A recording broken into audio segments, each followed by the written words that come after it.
Sebagai salah satu upaya penanggulangan dampak COVID-19 yang terjadi di wilayah Sumatera Selatan, khususnya Palembang, gugus tugas COVID-19 melaunching dapur umum untuk mencukupi kebutuhan para pekerja informal yang tidak termasuk keluarga miskin di kota Palembang. Dalam kegiatan ini juga, gugus tugas COVID-19 menerima beberapa bantuan, salah satunya 260 unit hazmat. Wakapolda Sumsel Brigjen Pol Rudi Setiawan mengatakan, untuk tahap awal, pihaknya akan mendistribusikan sebanyak 1.500 paket nasi yang dibagi menjadi 1.200 paket yang siap disebar ke beberapa titik di kota Palembang.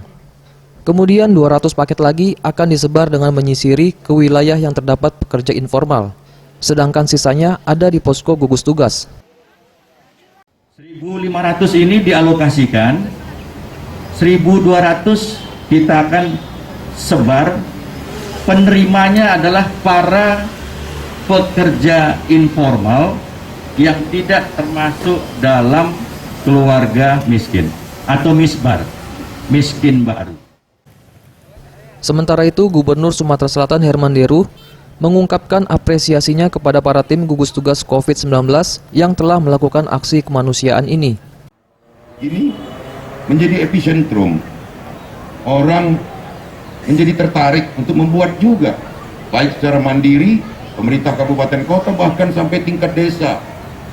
Saat ini timbul kesadaran memaknai pola cegah COVID ini. Tim Liputan, Sriwijaya TV.